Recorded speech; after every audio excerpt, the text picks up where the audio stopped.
Hello!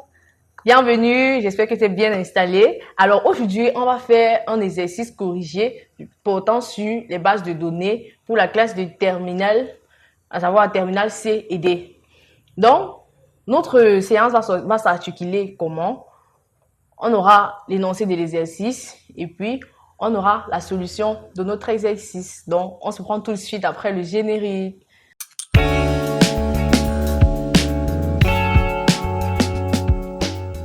Bien, commençons par l'énoncé de notre exercice. Énoncé. On dit considérons la base de données école décrite par les représentations textuelles suivantes. On a élève caractérisé par matricule, nom, prénom, adresse, sexe, date de naissance, lieu de naissance et dièse num classe. On a la table classe caractérisée autant pour moi par num classe et non classe. On a également la table matière caractérisée par l'idée matière, l'intitulé et dièse ID prof. On a la table professeur caractérisée par ID prof, nom, prénom, adresse, numéro de téléphone et le quartier. Et puis qu'est-ce qu'on nous dit par la suite? On nous demande à la première question de dire ce que représente chacun des attributs suivants, à savoir matricule et dièse num classe. Deuxième question, on nous demande d'écrire la requête SQL qui crée la table élève. On nous a donné la table élève à l'énoncé avec les différentes caractéristiques d'un élève. Maintenant, on demande d'écrire une requête SQL qui nous permet de créer la table élève. À la troisième question, on demande de donner la signification de la requête suivante. Select nom, from professeur, virgule, matière.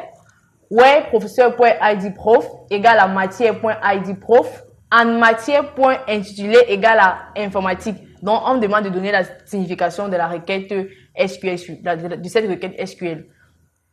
On va le faire tout de suite. À la quatrième question, on dit écris la requête SQL qui affiche les noms et prénoms des élèves filles. Donc, à la troisième question, on a écrit la requête SQL et on demande qu'est-ce que ça signifie. Maintenant, à la quatrième question, on nous demande plutôt d'écrire la requête à notre tour. Allez, ce que je te conseillerais de faire, c'est de mettre pause à cette vidéo, aller d'abord traiter l'exercice et puis revenir pour qu'on le corrige ensemble. Donc, passons de ce fait au corrigé de notre exercice. Solution. Petit 1, on demande la signification des attributs matricule et dièse num classe. Qu'est-ce que matricule signifie et qu'est-ce que dièse num classe signifie? Alors, matricule c'est la clé primaire de la table élève. Un identifiant unique attribué à chaque élève.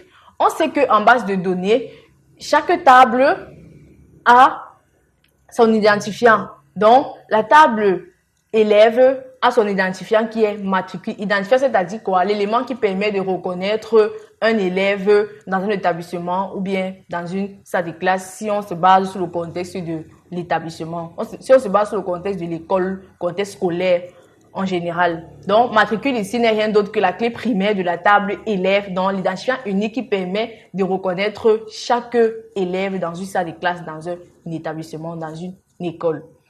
Donc, et puis, dièse num classe, c'est quoi? Dièse num classe est la clé étrangère de la table élève qui référence la clé num classe de la table classe. Donc, dièse num classe apparaît dans la table élève, mais elle est clé primaire de la table classe. Donc, num classe est la clé primaire de la table classe, mais comme elle apparaît dans la table élève, elle devient clé étrangère de la table élève parce qu'elle est déjà clé primaire quelque part. Et on matérialise la clé étrangère dans une table avec le caractère dièse avant. Donc, lorsqu'une clé est primaire dans une table et qu'elle apparaît dans une autre table, la table ayant déjà sa clé primaire, cette clé devient étrangère dans la table en question. Donc, le champ là devient clé étrangère dans la table en question. Raison pour laquelle num classe est dièse num classe autant pour moi est clé étrangère dans la table élève et ça référence l'attribut num classe de la table classe parce que num classe représente l'identifiant de la table classe. Donc, c'est la clé primaire de la table classe. Pour reconnaître une classe, on reconnaît la classe dans un établissement à travers son numéro. Donc, num class est là ici comme le numéro de la classe. C'est la clé primaire de la table classe et c'est la clé étrangère de la table élève. Parce que la table élève a aussi sa clé primaire qui est matricule. J'espère que tu as un peu bien cerné ce petit jeu de clés primaires et clés étrangères. Donc, passons à présent à la deuxième question. On demande à la deuxième question d'écrire la requête de création de la table élève. On nous a donné la table élève tout à l'heure avec ses différents attributs. Maintenant, on nous demande d'écrire la requête qui permet de créer la table élève dans notre base de données. Par exemple, si on te met devant l'ordinateur, on met MySQL là, on dit saisis-moi la requête qui va permettre de créer cette table élève. Qu'est-ce qu'on va écrire? On va écrire create table élève parce que on sait que pour créer une table, on utilise create table. La syntaxe c'est create table, nom de la table, et puis on met les différents attributs et les différents types de données. Donc, on a create table, nom de la table. Le nom de la table, c'est élève. On ouvre notre parenthèse. Matricule. Le matricule, c'est le premier attribut. Matricule de type varchar, c'est-à-dire chaîne de caractères. Et on met primary key à côté parce que matricule est la clé primaire. Donc, create table élève. On a comme premier attribut matricule de type chaîne de caractères, donc varchar. Et quand on met 20 à côté, ça veut dire que le nombre de caractères maximal que un matricule, autant pour moi, peut prendre, c'est 20 caractères. Lorsqu'on met clé primaire, primary key à côté, c'est pour signaler que le matricule est la clé primaire. Donc, elle ne peut pas être nulle. On ne peut pas enregistrer un élève dans cette table sans mettre son matricule. Et puis, on a nom, qui est également une chaîne de caractères de maximum 50 caractères. Le prénom, chaîne de caractères de maximum 50 caractères. Donc, au niveau du nombre de caractères, tu peux définir comme tu veux. Si tu veux, tu mets 100, tu mets 60, tu mets 20, mais il faudrait toujours partir sur la logique. Toujours tenir compte du fait qu'il y a des gens qui vont avoir des prénoms qui ont beaucoup de caractères, des noms qui ont beaucoup de caractères. Définir comme tu veux tout en restant dans la logique du possible. Et puis, on a adresse, chaîne de caractères de max 600 caractères. Sexe, chaîne de caractères également. Date de naissance de type date. On sait que en base de données, on a les types de données, n'est-ce pas? On a les types alphanumériques, on a les types numériques, on a les types date. Donc, avec les types date, on a comme type de données date. Avec les types alphanumériques, on a varchar, on a char, on a text. Avec les types numériques, on a integer, qu'on utilise souvent, mais int.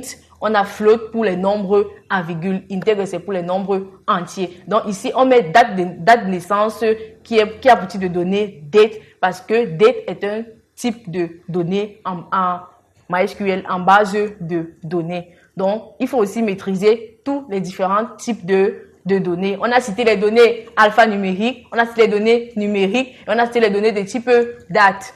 Date de naissance est une donnée de type date. Donc, on a lieu de naissance qui est également une chaîne de caractères. On a mis maximum 100 caractères. Et puis, on a num class, chaîne de caractères également. Puis, lorsqu'on finit de citer tous les attributs de notre table, on met maintenant la clé étrangère. La clé étrangère ici, c'était quoi? C'est num class. Raison pour laquelle on met foreign key. Foreign key qui veut dire clé étrangère. Et on met toujours la table dont la clé étrangère fait référence. La clé étrangère, num class, fait référence à la table classe. Raison pour laquelle on écrit reference class et entre parenthèses, on met également la clé primaire de la table classe. La clé primaire de la table classe est num class, mais num class même est clé étrangère dans la table élève. On a expliqué cela à la question précédente. Donc, num class est clé primaire de la table classe, mais elle est clé étrangère de la table élève. Raison pour laquelle quand on met num class dans la table élève, on met le caractère JS avant pour signaler que num class est clé étrangère de la table élève. Et puis on ferme notre parenthèse, on met le point virgule. Les requêtes finissent toujours par un point virgule. Parce que lorsqu'on met un point virgule, c'est pour dire quoi? C'est une instruction, c'est une exécution qu'on demande à la machine de faire. Si tu oublies le point virgule, ça ne va pas donner. Tu vas exécuter et puis on va tout te signaler erreur, erreur, erreur. Donc, ne jamais oublier cela, les amis. Passons à présent à la question 3. Question 3, on demande la signification de la requête SQL donnée. La signification de la requête SQL donnée, on dit que la requête SQL affiche les noms des professeurs qui enseignent la matière informatique. La requête SQL affiche les noms des professeurs qui enseignent la matière informatique. Rentrons un peu sur la requête qu'on a donnée. La requête donnée était celle-ci. Select nom from professeur, matière, where professeur.idprof est égal à matière.idprof and matière.intitulé est égal à informatique. Donc, on dit que cette requête permet d'afficher les noms des professeurs qui enseignent la matière informatique. Pourquoi? On a fait un select nom. Select nom, ça veut dire quoi? Prends-moi d'abord tous les noms. Prends-moi d'abord tous les noms qu'il y a dans la table professeur. From professeur. Donc, on a sélectionné les noms dans la table professeur. Et puis, on a allié à la table matière. Where professeur.id matière et matière. Where professeur autant pour moi, .id prof et matière.id prof. Lorsqu'on écrit professeur.id prof et matière.id prof, cela veut tout simplement dire que dans les tables professeur et matière, on a l'attribut id prof qui apparaît. Dans les tables professeur et matière, on a l'attribut id prof qui apparaît. Raison pour laquelle on peut faire une jointure, on peut lier les deux tables, à savoir table professeur et la table matière, à travers l'attribut id prof. Donc, on dit sélectionne les noms des professeurs. Donc, dans la table professeur, tu vas retrouver le même identifiant du professeur, de même que dans la table matière. Si par exemple, je viens dans la table professeur, je vois un enseignant avec l'identifiant 002, je vais également dans la table matière, je vois un enseignant avec l'identifiant 002 et on dit matière.intitulé égale à informatique. Si cet enseignant, on a un même identifiant dans la table professeur et un même identifiant dans la table matière et que la matière est intitulée informatique, on prend cet enseignant-là. Donc, c'est un peu ce qui se passe lors du select. On dit qu'on sélectionne, on prend les professeurs ainsi que les matières parce que la table professeur et la table matière, ces deux tables ont un attribut commun qui est id prof. Raison pour laquelle on peut lier ces deux tables, communément appelée la jointure. On peut faire une jointure entre ces deux tables. Donc, c'est un peu ce à quoi cette requête renvoie. Sélectionner, afficher les professeurs qui enseignent la matière informatique. Donc, passons à présent à la question suivante. Question 4. On demande la requête SQL pour afficher les noms et prénoms des élèves filles. Tout à l'heure, ils nous ont donné une requête et on a trouvé que la requête permettait d'afficher les noms des professeurs qui enseignaient la matière informatique. Maintenant, nous, on veut qu'on écrit, il nous demande d'écrire une requête SQL qui affiche les noms et prénoms des élèves filles. Lorsqu'on voulait afficher les noms des professeurs tout à l'heure, qu'est-ce qu'on a fait? On a fait un select nom. Maintenant, si on va afficher les noms et prénoms des élèves filles, qu'est-ce qu'on va faire? Bien évidemment qu'on fera un select nom, prénom. Alors, voyons ce que ça va donner. Select nom, prénom, from élève, where sexe égale à F. Parce que sexe égale à F, pourquoi? Parce que F est mis pour le sexe féminin. On va select nom, prénom, from élève. Donc, on sélectionne où? Dans la table élève. On a dit des élèves filles. Ça veut dire qu'on s'attaque aux élèves. On va travailler uniquement sur la table élève. On n'a pas envie de faire une jointure avec une autre table. Non.